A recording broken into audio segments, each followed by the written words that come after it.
You are listening to the Central Indiana Sports Report podcast number 257.4. Our reaction to game 2 of the Pacers Cavaliers Eastern Conference semifinal game, and what a wild one it was. I was joined by our Pacers guy, Mike Rich, our pro sports guy, Will Rutherford, our NBA guy, John Robertson, Michelle Garmon of the Tipton Tribune and Elwood call leader, and my former boss, Mike Hutsell. Quick warning, there are a couple of words that you may not want your younger children to hear. Be forewarned. You're listening to the Central Indiana Sports Report with your host, Greg Mengelt. Halliburton, the rebound. 9 seconds. They do have a timeout. Carlisle's going to let him play. Halliburton steps back and hits. Tyrese Halliburton trying to take Cleveland's heart. And it is over. The Indiana Pacers in a Game 2 stunner. I mean, we just rattled off 5 or 6. We haven't gotten to the Michael Jordan, Reggie beating Michael Jordan on Memorial Day in the late 90s. It's pretty cool that, they haven't given us the ultimate highlight, but there have been some pretty memorable moments over the years of watching this team. Yeah, earlier this week, Bill Simmons said the Pacers officially lead the league all time in how did that just happen wins. And they just added to it. So, hey, Pacers fans, welcome.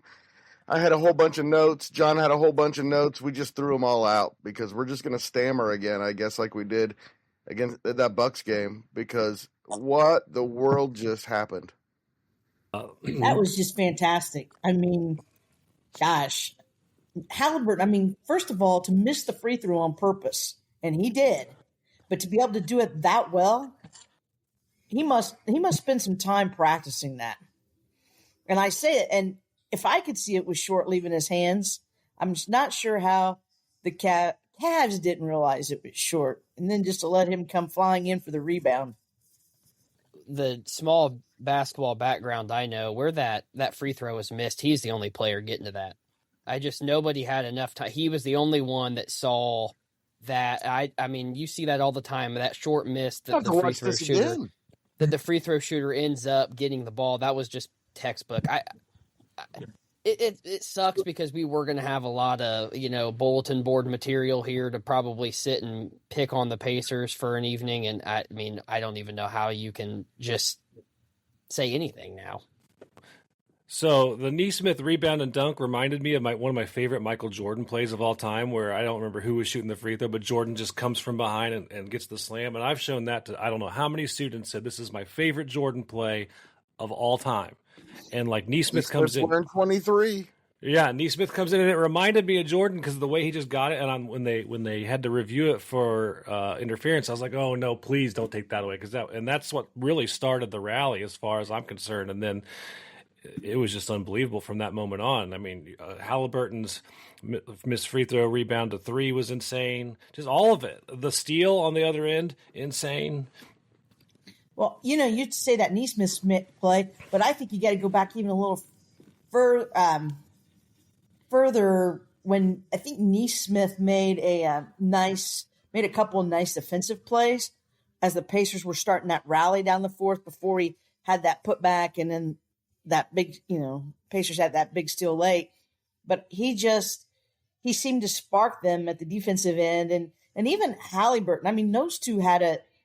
Those two just played so hard at the end. And, for the Pacers to not shoot free throws very well tonight, be down like they were in the first half, playing lackluster, to pull out that win on the road is unfathomable to me. I'm all jumbled in my head about what exactly happened. All I can remember is the Halliburton shot at this point, and of course the Nesmith dunk. I'm just trying to go over my head, and I still can't remember how the heck this happened. So I would like to be given maybe the opportunity because I think I've got a little process. So we had the missed free throw and then the dunk. The dunk that should have been an and one. It was a foul that he hacked him. It should have been an and one. And then right after that, that was the Neesmith getting elbowed in the face, which was a common foul, which was absurd that was only a common foul. And then was it timeout? Pacers get a bucket, timeout, then they inbound the ball, side out of bounds. Nembhard gets the steal. Halliburton hits the layup, and then I believe stop, and then got it jumbled up too? I don't know. I'm just Hutsell. We were talking before. I think we got a little bit of it on the podcast about how crazy the Pacers' history is. Where does this rank? You're cutting out, so I couldn't hear most of what you just said there, Greg. But I'm like the rest of you. I'm a little bit speechless. I mean, dire is the best word you can come up with for how the first, 3 3/4 quarters were played. I spent the better part of the third quarter in a text thread say whether or not Barbara Hershey in Hoosiers is the worst female movie character of all time. That's how bad it was. It's up there. Jenny from Forrest Gump's the runaway winner, by the way. I can't imagine. Like, in a span of a week, we've had 2 games. But last week, the Pacers did something that hadn't been done in 1,100 previous playoff games. I want to know what the stats are going to look like for playoff history for this one, because just wait a week. You don't know what this team's capable of at this point. Next week, we might, who knows what's on the horizon a week from now. If nothing else, you have to say this Pacers team is just very fun to watch. They make you want to pull your hair out at times early in the game, but then they just leave you screaming in joy at the TV at the end. I'm dog sitting, and I think I startled the 2 dogs because they were curled up in their beds, and I was like, oh my gosh, Halliburton, and boom, yes, and then it was just, it's amazing. The Pacers fans, we've been treated to some really nice money players through the years. There were some before Reggie Miller, but there's probably only maybe 2 or 3 of us in this chat room that might remember those. But Chuck person, but huh? A Chuck person. Yeah. But yes, and but Reggie and then Halliburton, I just love it when guys don't shy away from the moment and they crave it. They want to be, and you could tell Halliburton wanted it. Now I know he didn't. I know, Greg, you say he's not elite because he doesn't come out aggressive. Let me take you through the point He of shut view. me up. Yeah, but here's the thing. I covered Grayson Flitner. Okay. John knows who he is. Now, is he as talented as Halliburton? No, but he was a really good basketball player. And he was the kind of guy that could do that, take over games in a win. But he always did this early in games. He said the first quarter was to get the ball distributed so he could get everybody's blood flowing and everybody Didn't involved. work tonight. Because nobody got into the game. Halliburton might. True point guards want to get everybody going because otherwise, then He didn't your get team anything going tonight until. Yeah, but I mean, what I'm saying is they want to get other people involved. He didn't get anybody involved. He didn't do anything. Huh? He didn't get anybody involved. He didn't do anything for 3 quarters. Mike Rich is now with us. Welcome, Mike. Yeah, thanks. He didn't do anything but just win the freaking game. He won the game. He shut me up. He was exactly. Unbelievable. But you're only getting assists if you're hitting shots too. Nobody hit early. Yeah, everybody was struggling. I mean, I guess, Greg, it begs the question. I mean, shit, do you want him to pass, catch it, and then shoot the damn ball all on the same thing? No, I want him to be aggressive and make some plays toward the basket. And I think You And it have happens about twice a week. unattainable expectations, I think, for what his career is going to ultimately look like. I think he is absolutely Like I said, he shut me up tonight. a facilitator first. I don't care how bad he was. Guard. I don't care how bad he was for 3 quarters if he does that. Greg, I'm Amen. going to ask you to do something that I guarantee no one has ever asked you to do. Keep talking. Because Sunday you wanted to throw Rick Carlisle into Lake Erie. No, I didn't. Will Rutherford did. You were on the train.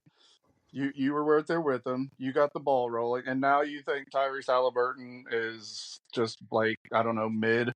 So I don't know. Maybe talk some smack about Miles for Friday night. Soft, man, soft. Just keep talking. I never thought I'd ever say that to Greg Mengelt in my life, but please. No one has ever said that to me. Please keep talking, Greg, because it's working out swimmingly right now. What he's done 2 of the last 3 games, actually the last 3 games, is I'm done with the Tyrese Halliburton sacrilege. It's over now. By the way, I wanted, when the Pacers traded Detlef Schrempf in 1989, I was hoping it was Reggie Miller instead. So I'm often wrong about these things. Were you booing when they took Reggie Miller over Steve Alford, Greg? Admit it. I was like 8, so probably not. But I did not like him until the day he scored 25 points in the 4th quarter against the Knicks, and and then for the next 12 years did nothing but bring me joy. Hey, am I the only one that finds it ironic that everybody talks about, well, maybe Halliburton is not as so well liked because he trash talks a lot? Reggie Miller was the ultimate trash talker. So I love it that Halliburton embraces that. He embraces that, getting to know Reggie and kind of wanting to fill that Reggie role. Not, he says nobody could fill Reggie's shoes, and he's right, but kind of that role. And I love it. And I think if you're trash talking is okay a little bit if you can back it up. And right now, Halliburton is just backing it up. I love Halliburton as much as anybody, and I love the way he's playing, and I love his clutchness, and I love the way he's pulling it out. I just want to see that aggression from him going to the basket earlier in the game, because that's really a big thing that shifts the momentum. Mm-hmm. When he's driving and doing these like jump passes that are like sloppy and getting turnovers, and turnovers is one of the biggest things I have for the first 3.5 quarters. Like that, that's what's getting him in trouble. When he starts going aggressive and making the drives, and then that opens up other people. That's when the game really becomes the Pacers game. Yeah, but John, they didn't have Halliburton for any turnovers in the first half, and Nembhard had 5. Well, and TJ had a bunch too. I'm just saying, but when Halliburton is driving to the lane and getting layups, like he got the first shot for the Pacers of the game. It may have been the first basket of the game. I honestly don't remember.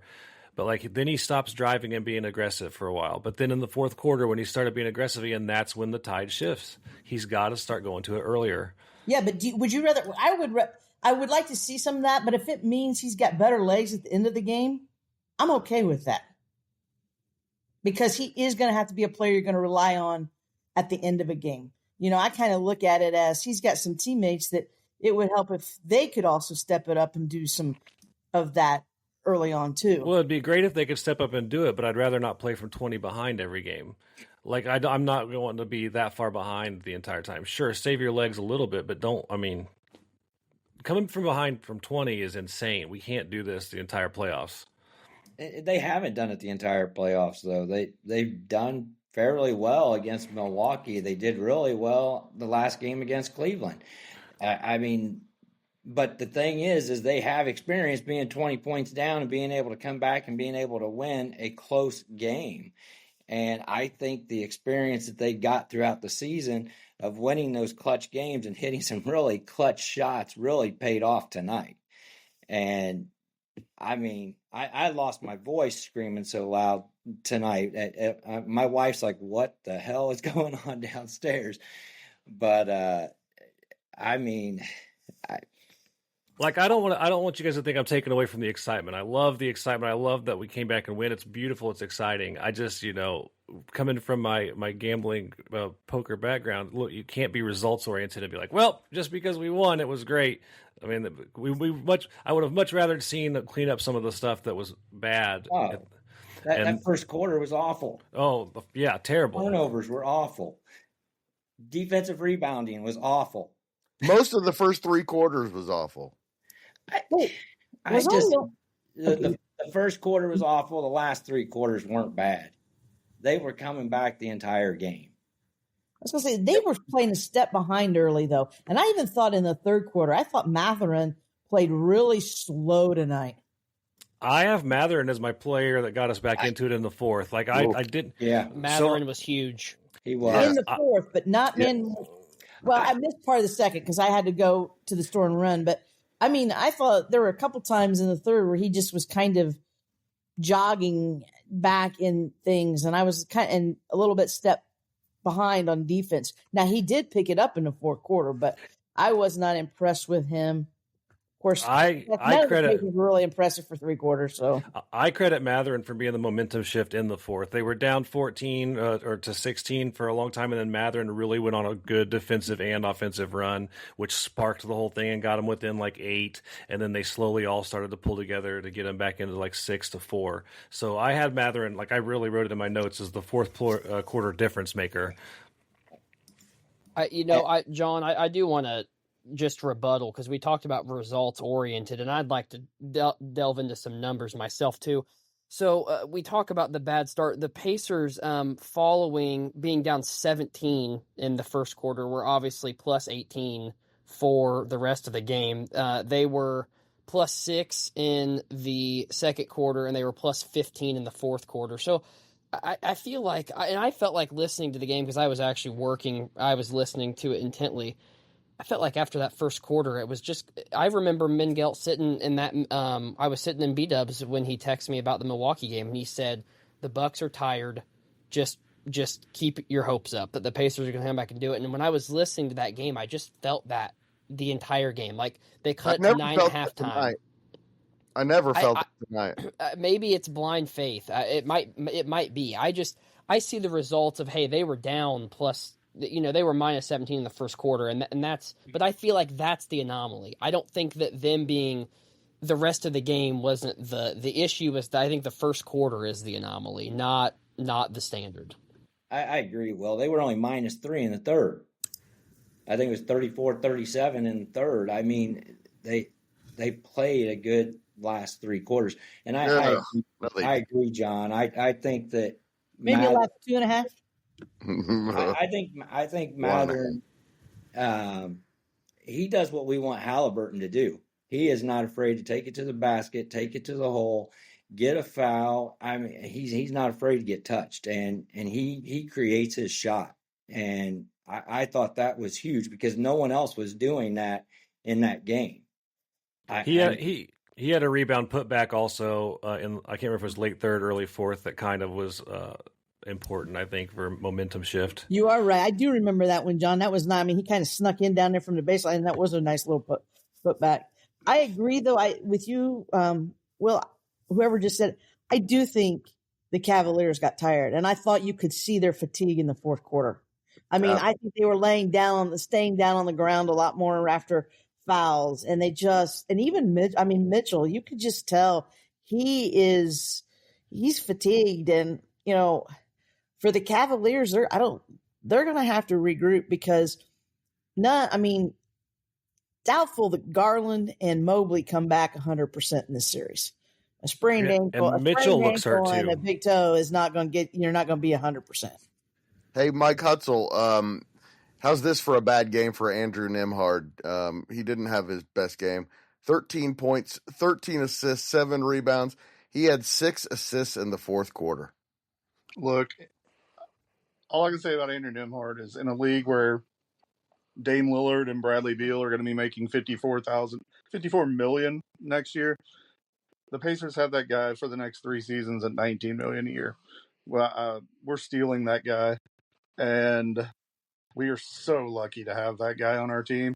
I mean, you can't. He's so high up on my untradeable list at this point.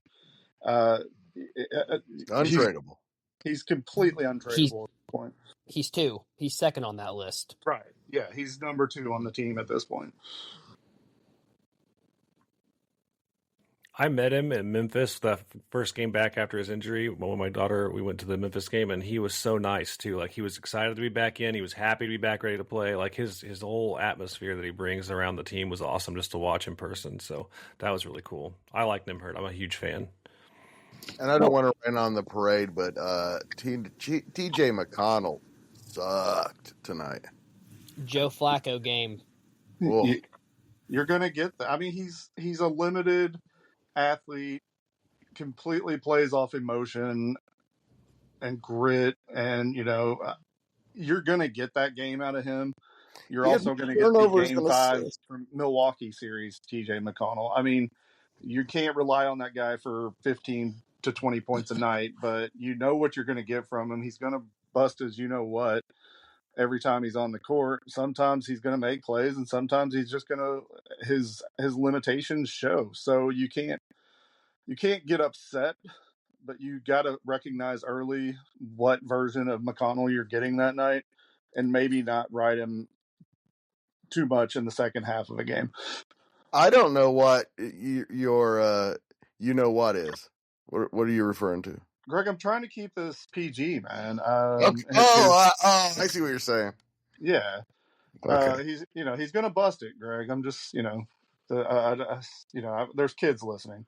So would it be inappropriate for me to say that the Indiana Pacers make me Nimhard? You can say whatever you want, Greg. Like I said, keep talking. I need you to say Nimhard sucks, so he goes for 46 on Friday night, because I will be in attendance. So I want to see Nimhard just completely go off. Mike Rich, you going to be there? I'll be there. All right, so 33% of us. Yep, debating on Sunday. One thing I did find concerning, sorry, Mike, was Thomas Bryant played 11 minutes and he had 1 rebound. He was bad too. I know we this is a podcast that likes Thomas Bryant, but I think that we're seeing this bench organically in this playoff run get shortened to about 8. We sure did. And even Walker, he only played 3 minutes. Toppin played 16. Ben Matherin he played 20 minutes, had 19 points. But Shepard played 5. How does he even get 5? How does he get 10 seconds? He was -4 in 5 minutes. People are hypnotized by the mustache. Is the only explanation I can come up with. Love the mustache. The moment's completely too big for Jarris Walker right now. I like him as a player. I think he's an asset for down the road, but I don't know you can trust that guy right now with any sort of key minutes. The moment just looks a little too big for that kid right now. It was. His shots were horrible. I mean, not even getting the rim. I mean, it was bad. I'm looking at the stats, and it's hard to believe. I think Halliburton led the team in rebounds. He did. He was a rebound and assist away from a triple-double. 19, 9, and 9. That's crazy. That just tells you how bad our defensive rebounding was tonight. I just wish he was elite. I would love to see what would happen. He wasn't so overrated. We've been really high, and I guess I'll rain on the parade a little bit, but tonight showed me again that the starters have to play more, because every bench player, the only starter that was in a minus point differential was Neesmith. He was -2. Everyone else was positive. Matherin was positive. You had Obi Toppin -2, Jarris Walker -8, Thomas Bryant -9, McConnell -15, and you had Ben Shepard -4. And I think my issue is that in that first quarter where they're getting blown out, there's no, hey, let's get the starters back in and try to control this momentum a little bit that the Cavs have. Instead, Carlisle just kind of sits on his hands and says, well, we'll just, they'll figure it out at some point. And to me, that's what I find concerning. I think that if we're going to sit and dog on the players, Carlisle had as much to do with that first quarter going the way it did still no starter played over 36 minutes tonight. in a game that they were down the entire game. That's just unacceptable to me. Will, I agree with you. Starters need to play a little bit more, especially game 3, since they have a couple of days rest. I really hope Carlisle says, we've got them down. Now I'm going to step on their throats and I'm going to squeeze and I'm going to finish. And to do that, go ahead and play those starters if they're going and play big minutes. So you take a 3-0 lead over Cleveland and leave them just shaking their heads. Have to go for blood, man. They've got to. And I'm afraid we're going to get another start like we got tonight in game 3, just because, Mike, you and I have been talking about it all year. They do it all the time. Yeah. All the time.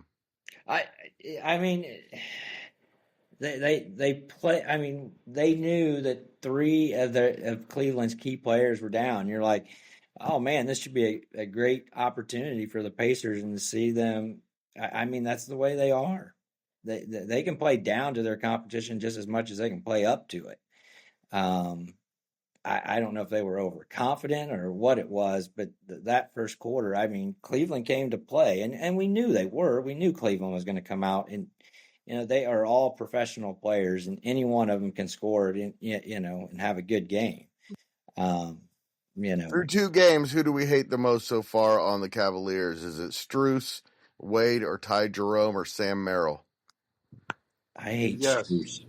The answer is yes. I hate Strus, but I bet him to get 15 points, and he came through for me on that. So I absolutely hate watching Donovan Mitchell play basketball. It was the most disgusting, like James Harden ass. I know. Hey, we're just going to every foul, we're going to shoot a million free throws. It's just disgusting. It's just and the Pacers won because they play ethical hoops. And it was God's way of saying, hey, we're going to punish the Cavs for playing the way they did. I love that it happened. And I will be honest, Donovan Mitchell just needs to be glad that John Halliburton wasn't there to just rip into his ass after that loss. I wish it could have happened. I wish it could have happened. I had Donovan Mitchell under 47.5 tonight, by the way. Man, it's bad luck for you. You got that Zach Edey and Mackey whistle going tonight. That's right. Will, I have a question for Will.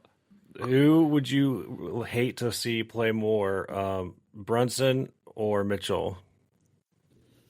I was to the point where if you gave me a gun last year, I'd have shot Jalen Brunson and gone to jail. So I guess I'll say him, but like Mitchell's getting up there. It's been disgusting. It's just the foul calls. It's like I understand that the Pacers are probably fouling and stuff, but it's just all the time. It's like it's just not basketball. It's not basketball to just stand at the free throw line the entire game and score a 30 of your points there. That's not what I like to watch. The fans don't like it either. Yeah, no, they don't. Going to go for 50 again, and 20 of them were going to be from the foul line. And I'm with Will. That's not basketball. That's Wisconsin at the Kohl Center. It's tight shit right there. So, kudos for the Pacers for shutting that crap up. Yeah, it's very James Harden-like. And James Harden's been punished by the basketball gods, too, his entire career. I got a question for you. How frenzied is the crowd going to be Friday night at Gainbridge? And will that help? Will the crowd then help the Pacers not come out off to a slow start? Because will they feed off some of that energy? Now, I know you're going to say they didn't when they closed out the Bucks, but it wasn't the same. I don't think the same energy was the same early as it was early the first playoff game that they had, when they played the Bucks. But I think it's going to be very loud and very electric Friday night. And I'm just wondering if you guys think that can help the Pacers at the start. I was there for Game 5, and it was pretty loud and pretty hype at the beginning, and then the crowd just got taken out pretty early. So, as long as they don't lose the crowd early, I think that can definitely help. And they do it at home as often as they do it on the road, lay these eggs early. Mm-hmm. All right, guys, I need to get this posted. Thank you so much. Mike Hutsell, the question I asked you earlier that you couldn't hear was, before we started talking, Will Rutherford, who's too young, said this is the greatest single moment in Pacers history. Where does it rank? I mean, you're going NBA history, right? Because, I mean, you do have ABA championships to NBA history. celebrate. Okay. You know, I mean, I've got a limited lifespan with this franchise as well. I really didn't start following till the early 90s. You know, I was around for Reggie's 8 points. You've seen all of them. I've seen the highlights then, right? Yes, you've seen all of them. All right. I mean, you were talking about Chuck Person. I do remember Chuck Person. So, yes. This last week to me is at least 2 and 3. I think you still have the Reggie moment at the Garden with the 8 points in 6 seconds or whatever it was. But the Bucks game being down 7 with 40 seconds left and coming back and winning, and now this, I mean, just completely out of nowhere, missed the free throw, hit the 3. You hadn't led the whole night. Just miracle upon miracles. This has got to be 2 and 3 for me, even as an old guy. And I'm in awe of what this team's doing right now. They just continue to manufacture just completely improbable ways to win. And like I said, I look forward to what's ahead, because if we can play New York in the Eastern Conference Finals and knock them out in just the most improbable fashion ever, it will be the greatest moment of my sports fandom for a guy whose team's won 2 Super Bowls in the last 8 years. So, wow, it would definitely be for me. It's the only team I like. A lot of teams. The Pacers are the only team I love. I think tonight maybe cracks the top 5. I can't put it at 1-2, probably. Reggie's 1, 2, and 3. Yeah, and then the Rick Smits pump fake against Rick Smits against Orlando's in there too. So I definitely think tonight is maybe 5, number 5 with a bullet. Yeah, the game winner against Milwaukee still has to be even a little higher, winning a series. That's true. That's this fair. one. I think this one is even more improbable. Mike, Rich. I mean, you're never going to go above May 7th, 1995, 8 points in 8.9 seconds with Reggie Miller. I mean, that's an all-time great. But, I mean, to make the free throw, to intentionally miss the free throw, rebound, and get a three-pointer out of it and win that game. And I think that game puts this at what Will said. I think the Pacers in 5 now. And I think that's just up there. It's up there. It's big. I think it's top 3. But you can't. Reggie in the Garden, no way. That nothing ever will probably in my lifetime. Unless they win a championship, Michelle. It's tough. Reggie is it, and like you said, unless they win a championship, I think of Halliburton, either the way he closed out the Bucks series or tonight's. If it came in the NBA Finals, it would be top 1 or 2. I mean, it'd be in the top 2. But I'm like John. I think it's more top 5. I mean, Reggie is there. The Rick Smits and there was another playoff game. Somebody else buried a really big 3. Travis Best. Yeah, Best. That's who I was thinking. I thought it was Travis Best. I mean, they never go to the finals in 2000. Yeah, and that was huge, because that's not that was Reggie's team, but Best came up with the big shot. I will say this right now, through this second round of the playoffs, and maybe a couple of the clinching games of the first round, TNT is the big winner. I mean, my gosh. All of these games have come down to basically to the last possession. It's just, it's incredible. Thanks so much, guys. I need to get this online because I think we're going to get a lot of listens. So, your guys' AARP memberships are cool and all, but this has to be And I would, if the caveat for this moment right now is if this team goes on to make the finals and win the finals, we're gonna circle back and say, That hey, would this change is everything. this is probably it might be top 5 right now, but but there is one thing you got to remember: it wasn't against a full strength Cavaliers team. Oh my God! Now you're bringing up your Social Security number to me too. Still, but I think for it to be number one, I mean, it was probably made their comeback tonight was probably made easier just because the way they played, they were finally able to wear down the Cavs. And that's just part of basketball. But I think part of that, their best defensive player wasn't on the floor. When Reggie was making those shots, it doesn't change how big of a moment this was. No. It doesn't change how big of a moment this was. Lord. By the way, over Michael Jordan to win a game is always going to be. That Reggie push off. Yes. Yeah. Yes. Well, before you close, I got one thing to say. Will, I agree with you, and I think it's great. And I think that honestly, this is what the Pacers need to grow the fandom. I think we need more young people to have exciting Pacers moments because it's been so long since we had some. My daughter was 2, and when we had the run against Miami, so we need exciting Pacers moments. So it's great that you guys are getting them. I'm really happy that tonight brought that excitement for you guys. I think that the youth movement of fandom of young adults in Indiana is growing. I think just from my experience in college, people watch the Pacers games. They go to Pacers games. They want to be. It's the cool thing to do. They're cool. They're fun, and I just hope that Indiana deserves this so much. The Pacers franchise has been haunted the last 15 years. I really have had very little enjoyment of Pacers fandom to the point that I was not really a Pacers fan at all for about 8 years.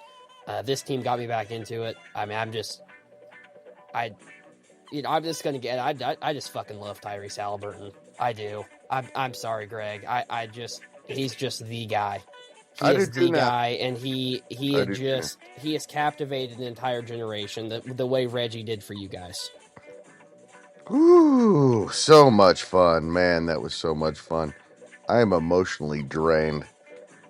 Thank you so much to all the guys, Mike Rich, John Robertson, Will Rutherford, Mike Hutsell, and, of course, the greatest of all time, Michelle Garmon.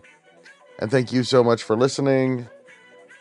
If you'd like to help us continue to grow and thrive, please share this podcast with your friends and family. We humbly thank you in advance.